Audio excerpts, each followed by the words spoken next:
His secretary winked as she spilled coffee on my blouse. Oops. He likes me messy, she giggled, eyeing my husband like she owned him. At the board meeting, I walked in wearing a power suit and dropped the mic. Literally. I just bought 51% of the company. She's no longer his secretary. I promoted her to janitor. Enjoy the mop. His secretary winked as she spilled coffee on my blouse. The memory burned hotter than the scalding liquid that had soaked through my cream silk top just hours earlier. I stood in my walk-in closet, staring at the stained garment I'd flung over the hamper, still unable to process what had happened at Crawford Industries today. A company that once bore my DNA in every brick, policy and handshake was now a place where I, Ruby Crawford Hamilton, was treated like an unwelcome outsider. Before I continue my story about reclaiming my family's legacy, I want to thank you for joining me on this journey of rediscovery and empowerment. If stories about standing your ground and fighting for what's rightfully yours resonate with you, consider subscribing.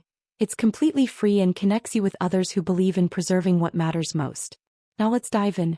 I ran my fingers over the row of power suits I hadn't worn in 15 years, each with price tags still attached.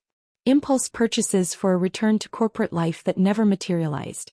Beyond them hung the faded photograph of my father and me standing before the original Crawford Industries building, a converted warehouse with a hand-painted sign. Dad's arm wrapped protectively around my shoulders, his weathered face beaming with pride as he held up the keys to our future. "Remember what matters, Ruby girl," Matthew Crawford would say, his voice like worn leather. "It's not about the money in the bank. It's about building something that outlasts you." My father started Crawford Industries in our garage with nothing but a second-hand drill press and unwavering determination. By the time I graduated college, the company employed over 200 people. Most from our neighborhood, many related to each other, all treated like extensions of our family. Dad insisted I learn the business from the ground up.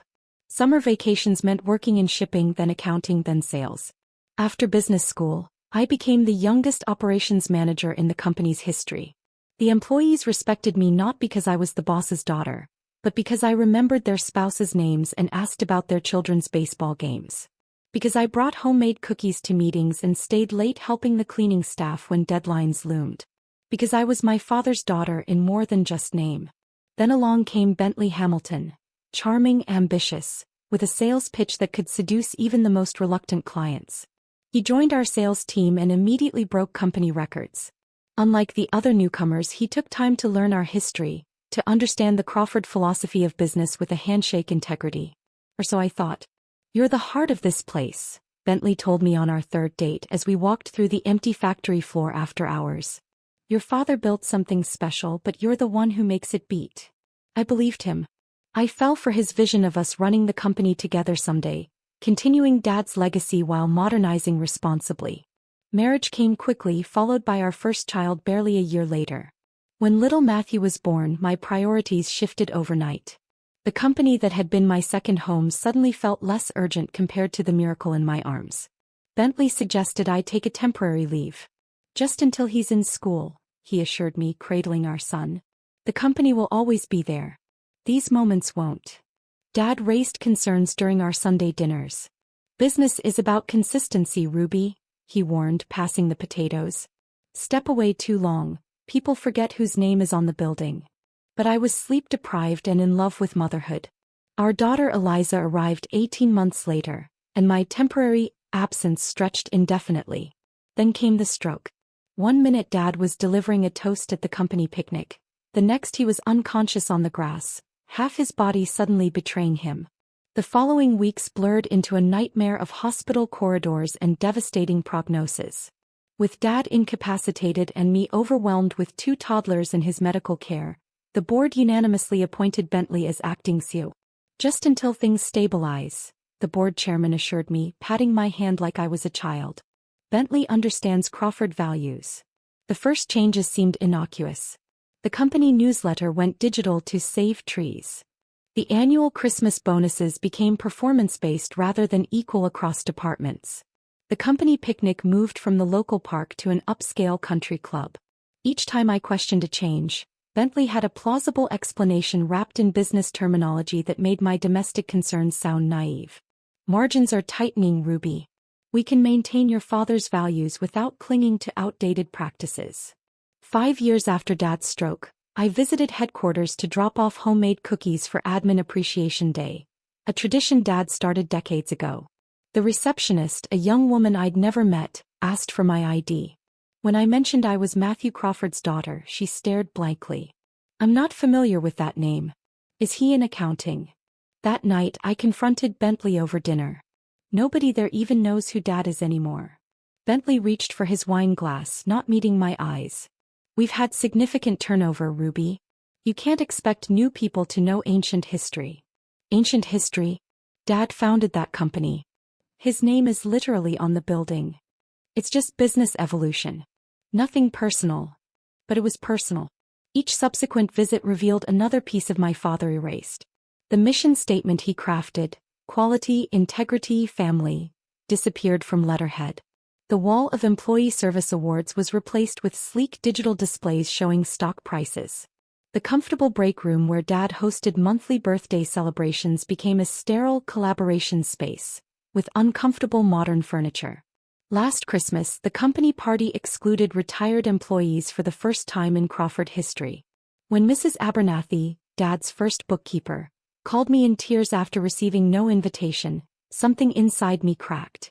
I drove to the assisted living facility where Dad now resided, his once powerful frame diminished but his eyes still sharp. He's changing everything, I whispered, holding his good hand. Crawford Industries doesn't feel like ours anymore. Dad squeezed my fingers with surprising strength.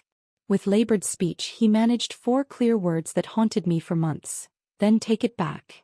I dismissed the idea as impossible. I'd been away too long. The board now consisted of Bentley's hand-picked allies. My corporate wardrobe gathered dust while I chauffeured teenagers and coordinated Dad's medical care. How could I possibly reclaim a company that had moved on without me? Then came today's coffee incident. Savannah Miller's calculated cruelty and my husband's dismissive response weren't just workplace drama. They were symptoms of how far Crawford Industries had fallen from my father's vision. As I fingered the stained blouse, Dad's words echoed again, then take it back. For the first time in 15 years I was ready to try. I woke the next morning with newfound determination, Dad's words still resonating, take it back. My first step would be reconnecting with the company. Not as Bentley's wife dropping by with homemade treats, but as a Crawford asserting her presence. I selected a simple cream silk blouse and charcoal pencil skirt, professional but not imposing, and drove downtown to the gleaming glass building that had replaced Dad's modest brick headquarters 5 years ago. The security guard at reception didn't recognize me. I'll need to see some ID, ma'am, he said, barely glancing up from his monitor. I presented my driver's license, swallowing the bitter pill that once upon a time, every employee knew Matthew Crawford's daughter by sight. Mrs. Hamilton to see Mr. Hamilton, he announced into his phone after checking his visitor list. No, not on the schedule. Spouse visit. The word spouse carried the subtle weight of inconvenience. I was logged as a personal interruption, not a professional courtesy. The elevator doors opened to the executive floor. A space unrecognizable from my days as operations manager. Gone were the warm wood-paneled walls and family photos of employees' milestone celebrations. Everything was chrome, glass, and stark white, the air perfumed with something synthetic that reminded me of hotel lobbies. Even the lighting felt harsh, designed for alertness rather than comfort. Mrs. Hamilton. A young woman approached, moving with practiced efficiency in impossibly high heels. What a surprise. We weren't expecting you. Her smile revealed perfect teeth, but it didn't reach her eyes. Her badge identified her as Savannah Miller, Executive Assistant.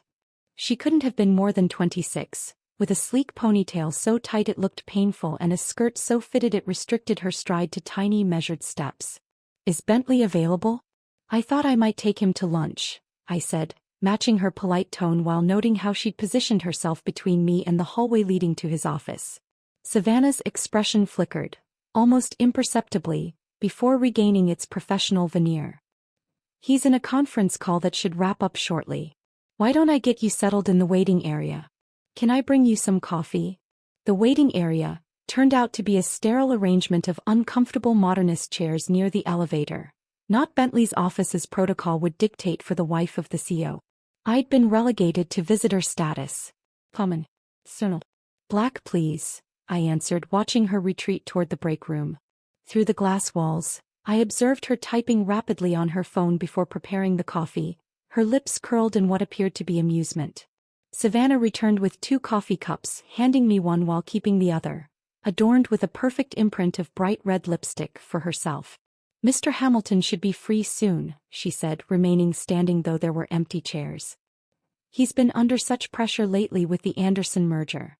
I've been staying late most nights to help him manage the workload. The emphasis on nights wasn't subtle. Nor was the proprietary way she adjusted her blouse, drawing attention to the monogrammed cufflinks securing her sleeve, cufflinks I'd given Bentley for our 10th anniversary. I was contemplating this revelation when Bentley's laugh echoed down the hallway, that specific laugh he reserved for important clients and board members. Savannah's demeanor transformed instantly, her posture straightened, eyes brightening with anticipation. Bentley rounded the corner, engaged in animated conversation with 2 men in expensive suits. He faltered momentarily upon seeing me but recovered quickly. Ruby. What a surprise. He kissed my cheek perfunctorily before making introductions. Gentlemen, my wife. Ruby, these are the Anderson brothers, our newest acquisition partners. Savannah stepped forward with practiced grace. Your coffee, Mr. Hamilton, prepared just how you like it. She handed him the lipstick-marked cup with a smile that contained an entire private conversation. As Bentley accepted it, their fingers brushed in a touch that lingered 2 seconds too long. His wedding ring caught the fluorescent light, the same ring I'd placed on his finger 17 years ago when we'd promised forever. What happened next occurred in slow motion. Savannah pivoted toward me, coffee cup still tilted slightly forward. Her heel caught on nothing at all, a practiced stumble, and suddenly hot liquid cascaded down my silk blouse, the brown stain spreading across the cream fabric like a Rorschach test of betrayal. Oh! Savannah gasped, eyes wide with manufactured shock. I'm so clumsy. Let me help you clean up. She dabbed ineffectually at my blouse with a tissue, managing only to spread the stain further. Then came the whispered words that confirmed everything wasn't just in my imagination. Oops. He likes me messy, she giggled, voice low enough that only I could hear. Her eyes flicked toward Bentley with unmistakable intimacy before adding, You should see his office after our late nights. I stepped back, coffee dripping onto my skirt as Bentley approached with a look of mild concern that never reached his eyes. Accidents happen, he said dismissively. Savannah, show my wife to the restroom, would you? Gentlemen, shall we continue in the conference room? Just like that, I was dismissed. An inconvenience to be managed while important business continued. In the bathroom, I blotted at my ruined blouse with paper towels, my hands trembling with a mixture of humiliation and rage. The door swung open, revealing an older woman in a Crawford Industries uniform. She froze upon seeing me. Miss Ruby? Is that really you? Through my tears, I recognized Margaret Peters, Dad's former executive assistant who had apparently been demoted to maintenance staff. Her once proud posture now stooped with age and perhaps resignation. Margaret? What happened to you? I asked, abandoning my blouse to grasp her weathered hands. Budget restructuring, she replied with a sad smile. Most of us old-timers got shifted around after Mr. Bentley's new team came in. Those who didn't take early retirement packages were reassigned. At least I still have health insurance for my Arthur's medications. For the next 15 minutes, Margaret filled in the gaps of my knowledge. How Bentley had systematically pushed out Dad's loyal employees, how Savannah had appeared 6 months ago and immediately established herself as untouchable, how rumors swirled about company funds being diverted to shell corporations with curious ownership structures. Your father would be heartbroken to see what's happening, Margaret whispered. The Crawford name means nothing here anymore except on letterhead. I straightened my shoulders, decision crystallizing. Do you still have access to company records, Margaret? Cleaning staff goes everywhere, sees everything, she replied with a knowing look. Nobody notices the woman with the vacuum. I need information, I said quietly. Financial records, board minutes, shareholder distributions from the past 5 years. Margaret nodded slowly. About time someone looked beneath the surface. Meet me tomorrow at Carlson's Diner, 7 a.m. Nobody from here eats at places without cloth napkins. As I drove home in my coffee-stained clothes, the humiliation transformed into cold, calculated resolve. This wasn't just about Bentley's betrayal or Savannah's cruelty. This was about my father's legacy being dismantled piece by piece. The company built on integrity was rotting from within. I made 2 stops on the way home. First to my father's attorney who had retired 3 years ago, then to the bank where Dad had established my trust fund, untouched since my wedding day. By nightfall I had assembled the beginnings of a plan. Crawford Industries might have forgotten who built it, but I was about to deliver one hell of a reminder. Carlson's Diner hadn't changed in 20 years. Same cracked vinyl booths, same coffee-stained menus, same smell of bacon grease and maple syrup. Dad used to bring me here for Saturday breakfasts before heading to the office. The familiarity was comforting as I slid into a corner booth at 6:45 a.m., ordered black coffee and waited for Margaret. She arrived precisely at 7, carrying a weathered leather briefcase I recognized as my father's old document carrier. Margaret had aged visibly in the years since Dad's stroke. Her once auburn hair now completely silver, deep lines etched around her eyes, but her posture remained military straight as she slid into the booth across from me. "You're taking a risk meeting me," I said quietly after the waitress poured her coffee. Margaret's laugh was dry as autumn leaves. "What are they going to do, demote me to cleaning toilets?" "Oh wait." He tapped the briefcase. "I've been gathering things for years. Didn't know why, just felt wrong throwing away the real Crawford history. Guess I was waiting for you to come back." She unlatched the case and passed me a thin folder. "Start with these board minutes from the last 5 years. Notice who's missing from attendance." I flipped through the documents, confusion mounting. "There are no Crawford representatives here except Bentley." "Your father's stroke was convenient for some people," Margaret said, stirring sugar into her coffee. "The board was gradually reconstructed. Your family's controlling interest became diluted through some complicated stock maneuvers. I'm no financial expert, but even I could see something wasn't right. But the company is still called Crawford Industries. We still own the majority shares. On paper, maybe." Margaret slid another folder toward me. "These are property acquisitions made by shell companies that, if you look closely enough, all trace back to a holding company called BHS Enterprises. Bentley Hamilton Securities. I guessed." Margaret nodded. "With an interesting silent partner, S. Miller Investments." "Savannah Miller," I whispered, the coffee incident suddenly taking on new dimensions. This wasn't just an affair. This was a calculated business partnership.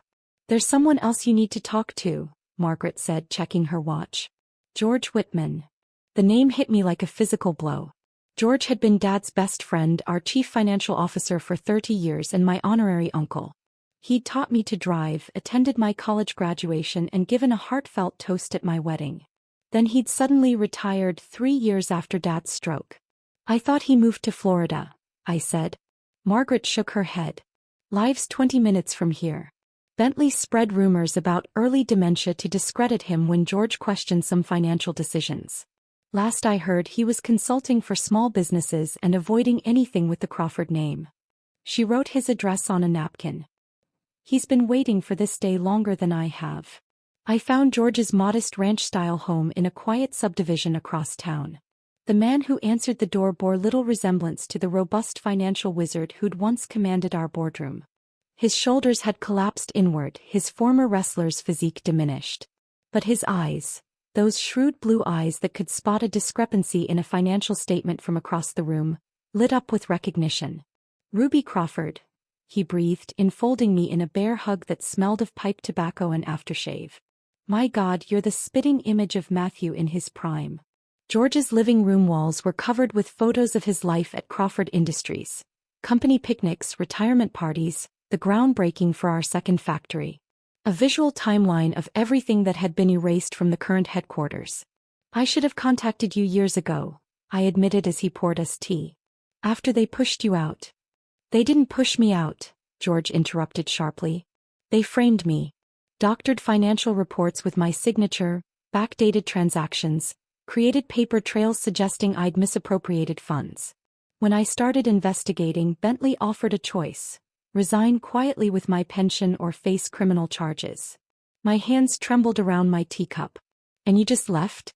Without fighting?" George's expression darkened. I fought in my way. Been documenting everything for years, building a case. But without board support or controlling shares, I was shouting into the void. He studied my face. Something's changed. You're here for a reason. I told him about the coffee incident, Margaret's documents, the obvious affair, and the troubling financial connections between Bentley and Savannah. George listened intently, then disappeared into his study, returning with a laptop and external drive. Operation Reclamation, he said with the first genuine smile I'd seen from him. Every questionable transaction, every violated bylaw, every instance of corporate malfeasance I could document. Plus something they don't know I kept. My original employment contract, signed by your father, granting me stock options that were never properly cancelled. For the next 3 hours, George walked me through his meticulous documentation. The pattern was clear. Bentley had been systematically weakening Crawford family control while enriching himself and his allies. The company's foundational values hadn't just been abandoned. They'd been deliberately targeted for destruction. Why would he dismantle everything that made the company successful? I asked. Because principled companies are harder to strip mine, George replied grimly. Every decision your father made prioritized long-term stability over short-term profit. Bentley's playing a different game. Pump up value, extract resources, move on. Before I left, George made a call to Harold Jenkins, our former production manager who now worked for a competitor. By dinner time, I had meetings scheduled with 6 former Crawford executives who'd been pushed out under suspicious circumstances. A network was forming. People who remembered what Crawford Industries stood for and wanted justice. That night, after Bentley texted he was working late, the lie now transparent, I drove to the storage facility where Dad kept personal records. I hadn't visited in years, paying the fees automatically through his trust. The security guard recognized me immediately. He'd worked briefly in our mailroom decades ago. Inside the climate-controlled unit lay the physical history of Crawford Industries. Original blueprints, handwritten ledgers, photographs, and most importantly, filing cabinets containing incorporation documents and shareholder agreements drafted long before digital records could be manipulated. Under the harsh fluorescent lights, I discovered something Bentley had clearly missed. A provision in the original company charter giving the founder or direct descendants special voting rights under specific circumstances of suspected misconduct. The clause had never been invoked, but it existed in black and white, signed and notarized 40 years ago. I sat on the concrete floor surrounded by my father's legacy, a plan crystallizing with each document I examined. The company's quarterly board meeting was scheduled for next Thursday, just 9 days away. With George's evidence, Margaret's inside information and the network of former employees, I had a foundation. With Dad's legal provisions I had leverage. Dawn was breaking as I finally closed the storage unit. Exhausted but clear-headed, I drove to the assisted living facility where Dad resided. Though his stroke had limited his mobility and speech, his mind remained sharp. I needed his blessing for what would come next. He was awake, watching sunrise paint the sky outside his window. When I entered, his good eye focused intently on my face, recognizing something had fundamentally changed. "I found it, Dad," I said, taking his hand. "The way back. The way to save Crawford Industries." I outlined my discoveries and plans in simple terms, watching his expression closely. When I finished, Dad squeezed my hand with surprising strength. With effort he formed 4 clear words: "You are my legacy." In that moment, standing in the golden morning light with my father's approval warming me, I made my final decision. Crawford Industries wouldn't just be reclaimed, it would be reborn. The clock that had stopped 15 years ago when I stepped away began ticking again, counting down to a reckoning no one at that gleaming glass headquarters could possibly anticipate. 9 days. The countdown to the quarterly board meeting ticked relentlessly in my mind as I drove home from Dad's facility. 9 days to orchestrate a corporate coup while maintaining the facade of an oblivious housewife. The irony wasn't lost on me. For years I'd played the role Bentley expected, and now that very underestimation would be his downfall. My first call was to Erica Patterson, Dad's longtime attorney who had retired shortly after Bentley took over. Now running a small practice specializing in corporate governance, she listened without interruption as I outlined what I'd discovered. "The founder's provision is legitimate," she confirmed after reviewing the documents I'd photographed. It's unusual but not unprecedented. A safeguard against hostile takeovers that was common in family businesses of that era. The question isn't legality but leverage. How many shares can you access? My trust fund held 15% of Crawford Industries stock. Significant but not controlling. George's improperly cancelled options represented another 3%. Margaret had quietly held on to 2% gifted by Dad years ago. The retired executives in my fledgling network controlled small percentages that collectively might reach 7%. We need 34% to invoke the founder's provision, Erica explained. And we'll need ironclad evidence of misconduct to justify using it. I spent that afternoon in Erica's office, mapping out potential allies and obstacles. By evening we'd identified a crucial target. Douglas Fletcher, the oldest-serving board member who had been Dad's banker for decades before Bentley relegated him to a symbolic role. Fletcher controls 8% through his family investment firm, Erica noted. And from what I hear, he's been increasingly uncomfortable with Bentley's direction. Our strategy took shape. I would approach Fletcher with George's evidence, appeal to his history with Dad and secure his shares for the vote. Meanwhile, Erica would quietly contact other minority shareholders who'd been sidelined in recent years. At home I maintained perfect normalcy. When Bentley returned that night, I greeted him with a gentle kiss and no mention of the coffee incident. During dinner, I listened attentively to his complaints about incompetent middle management, while silently identifying which loyal employees I would reinstate after the takeover. "You seem different," Bentley remarked, studying me over his wine glass. "More present." I smiled, channeling 15 years of acting experience as the supportive wife. "Just trying to take more interest in your work. I've been thinking about Dad's legacy lately." Something flickered in Bentley's eyes. Caution perhaps. "Matthew's condition hasn't changed, has it?" "No, just reflective, I guess. The kids are practically grown. Maybe it's time I found something meaningful to do with my days." Bentley's relief was palpable. "You should take a class. Join a charity board. Something fulfilling but flexible." His tone made clear what he meant. Something that wouldn't interfere with his life or career. The next morning, I met Douglas Fletcher for coffee at an out-of-the-way cafe where Crawford employees wouldn't venture. At 72, Fletcher remained sharp, his handshake firm as he assessed me with banker's calculated eyes. "You look like Matthew in his prime," he said, the exact words George had used. Same determination around the mouth. I presented the evidence methodically: the shell companies, the diverted funds, the systematic dismantling of Crawford values. Fletcher listened without comment, occasionally making notes in precise handwriting. When I finished, he closed his leather portfolio slowly. "I've known something was wrong for years. Couldn't prove it, and my protests were consistently outvoted." He fixed me with a penetrating stare. "What exactly do you want from me, Ruby?" "Your proxy at the board meeting next Thursday. And your word that you'll keep this conversation confidential until then." Fletcher considered for a long moment. "Matthew saved my bank during the savings and loan crisis when everyone advised him to pull his accounts. Said he valued relationship over interest rates." He nodded once, decisively. "You have my proxy." Day by day our coalition grew. A retired vice president pledged his shares. So did a former plant manager. 3 regional sales directors who'd been pushed out during restructuring eagerly joined our cause. By day 5 we controlled 29%. Tantalizingly close to the threshold needed. Meanwhile, I lived a double life with increasing difficulty. While preparing family dinners, I took coded calls from Erica about stock acquisitions. While doing laundry, I studied corporate bylaws. While Bentley slept, I emailed strategic documents to our growing team of allies. The charade nearly collapsed on day 6. I was reviewing confidential financial records in my home office when Bentley returned unexpectedly from work. I barely had time to switch screens before he appeared in the doorway. "What are you working on so intently?" he asked, loosening his tie. "Planning Dad's 75th birthday," I lied smoothly.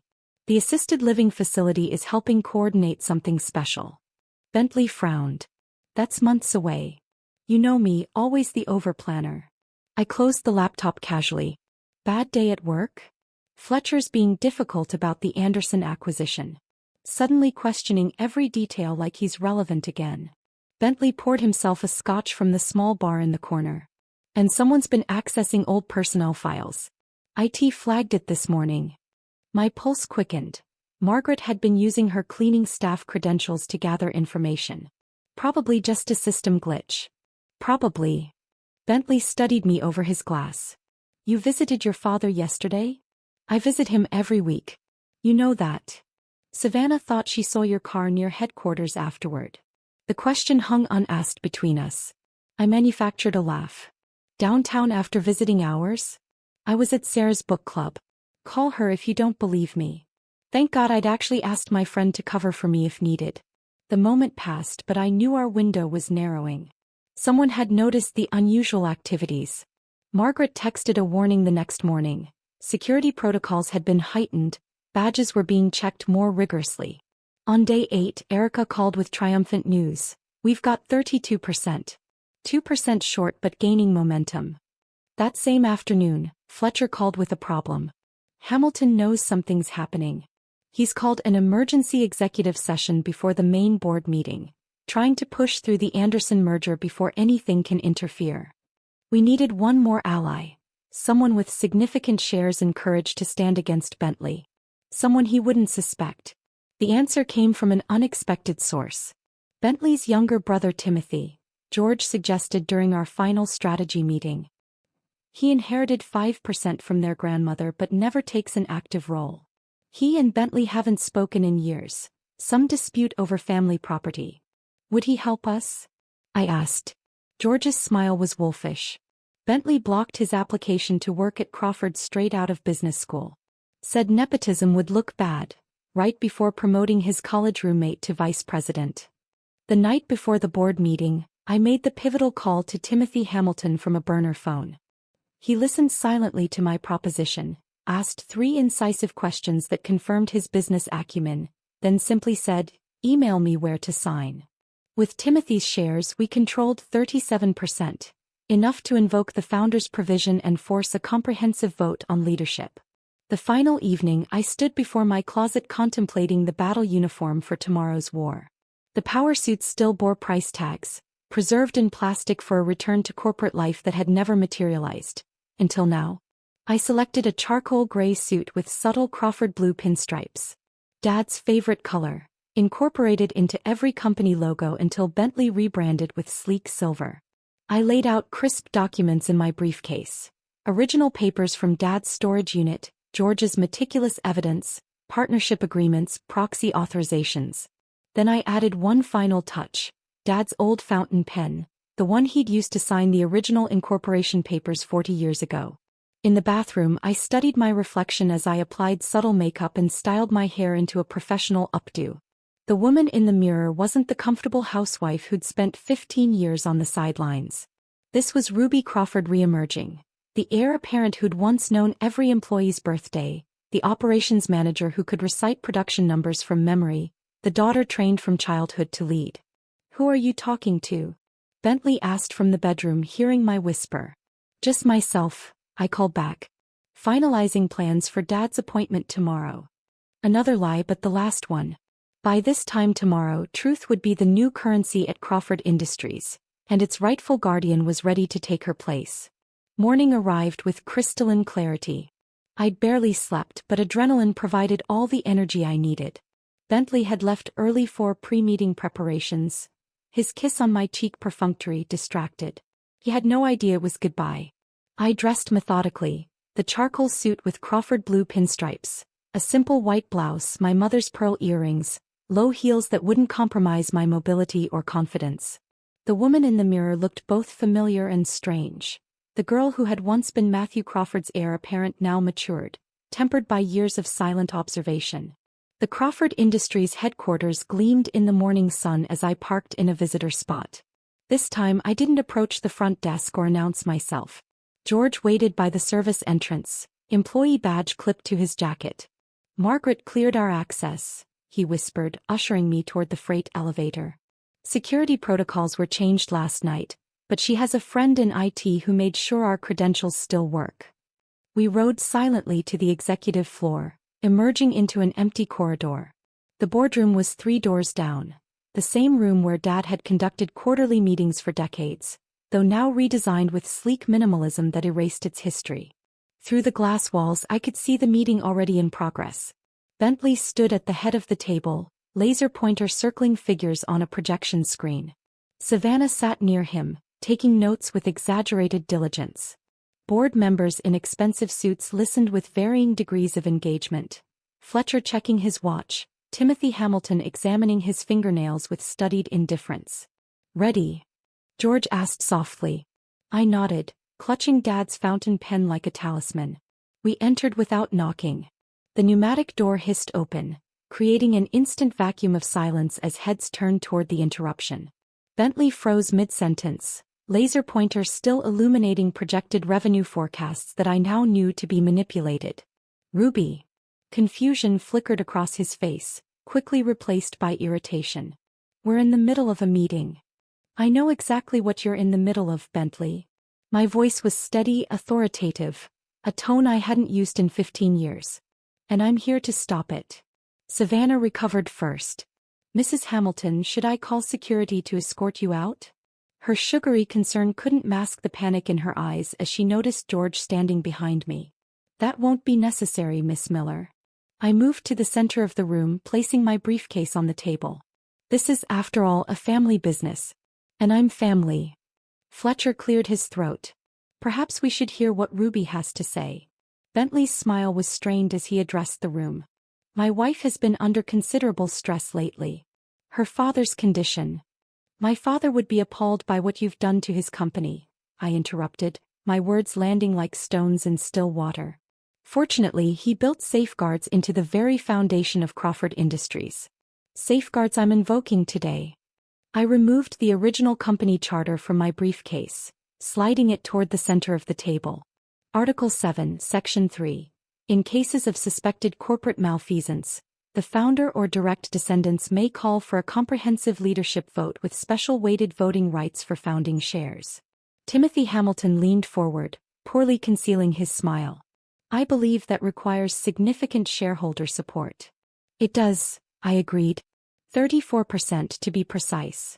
I placed a stack of proxy statements beside the charter. "I control 37% as of this morning." Bentley's face drained of color. "That's impossible. You only have 15% through my trust," I finished for him. "Plus George's improperly cancelled options, Margaret's holdings, several retired executives' shares, Fletcher's family investment block, and," I paused for effect, "your brother Timothy's 5%. Timothy raised his coffee cup in mock salute as Bentley's head whipped toward him. "You wouldn't," Bentley hissed. "Already did." Timothy shrugged. "Family loyalty, something you might want to study up on." Savannah shot to her feet. "This is ridiculous. You can't just walk in and—" "Actually she can," Fletcher interrupted, pointing to the charter. "I've reviewed the provision. It's legally binding." The next 30 minutes unfolded with surgical precision. George presented evidence of financial irregularities, including documentation of the shell companies controlled by Bentley and Savannah. Fletcher confirmed that funds had been diverted from employee pension accounts. Timothy revealed that the Anderson merger would have triggered massive executive bonuses while devaluing existing shares. Throughout it all, Bentley's expression cycled through disbelief, anger, and finally desperate calculation. When the evidence presentation concluded, he attempted one last stand. "This is a witch hunt based on outdated sentimentality," he argued. "Crawford Industries needed modernization to survive. Without my leadership, this company would have collapsed years ago." "Interesting perspective," I replied, opening the final folder from my briefcase. "These are the true financial projections for the last quarter, not the manipulated versions you've presented to the board. The company has been profitable despite your asset stripping, not because of it." The vote was swift and decisive. Using the weighted founders provision, my 37% translated to a controlling interest. Within minutes, Bentley was removed as CEO, pending a full financial investigation. An interim leadership committee was established with Fletcher as chairman and me as acting CEO. Bentley stood frozen as his corporate kingdom collapsed around him. "You planned this all along," he said softly, dangerously. "All those years pretending to be content as a housewife." "No," I corrected him. I trusted you all those years. Until last week when your secretary winked as she spilled coffee on my blouse. Oops. He likes me messy, she giggled, eyeing you like she owned you. Savannah's face flamed as heads turned toward her. That moment crystallized everything wrong with what you'd done to Crawford Industries, I continued. It wasn't just about our marriage. It was about the legacy you were destroying. Security arrived to escort Bentley and Savannah from the building. As they reached the door, I made one final announcement. Miss Miller, you're not fired. The surprise on her face was almost comical. Crawford Industries has always valued loyal employees. You'll be reassigned to facilities management, effective immediately. Margaret will show you where to find the cleaning supplies. After the meeting adjourned, I stood alone in the boardroom, emotions finally catching up to me. The victory felt hollow without Dad witnessing it. My marriage was over. My children would have questions I wasn't sure how to answer. My phone buzzed with a text from my daughter. Mom, what's happening? Dad just called sounding weird. Reality crashed down. Corporate coups made for clean narratives in business journals, but messy aftermaths in real life. I'd reclaimed my birthright but lost my partner of 17 years. Right or wrong, necessary or not, there would be collateral damage. I spent the afternoon in meetings with department heads, many of whom regarded me with suspicion born from years of Bentley's leadership. Some were relieved, others resistant. All needed reassurance that Crawford Industries wouldn't undergo yet another traumatic transition. We're not tearing down, I told them. We're remembering. Quality, integrity, family. Those aren't outdated concepts. They're competitive advantages when applied correctly. By evening, the press had gotten wind of the leadership change.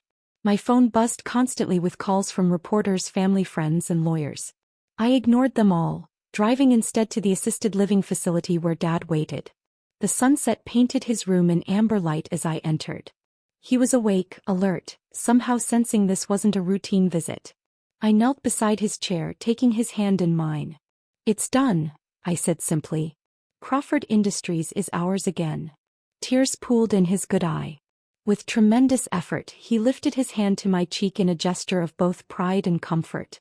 He understood the cost of today's victory. He'd always understood that true leadership required sacrifice. Worth it? He asked, the two words clear despite his impaired speech. I thought of the company culture that would be restored. The employees who would be treated with dignity again. The business practices that would once more prioritize quality over quick profits. The legacy that would continue for another generation. Yes, I answered, squeezing his hand. Worth everything. As darkness fell outside his window, I described my plans for the company's future. Plans that honored its past while embracing necessary evolution. Dad listened intently, occasionally nodding or squeezing my fingers in approval. Tomorrow would bring complicated conversations with my children, divorce attorneys, and resistant executives. The road ahead contained both restoration and reinvention.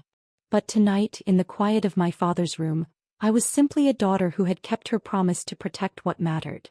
The Crawford legacy was safe once more. And I was finally home. If you enjoyed Ruby's journey of reclaiming her family's legacy, please hit subscribe and the notification bell to never miss another story. Drop a comment below sharing what you would have done in her situation. Thanks for reading.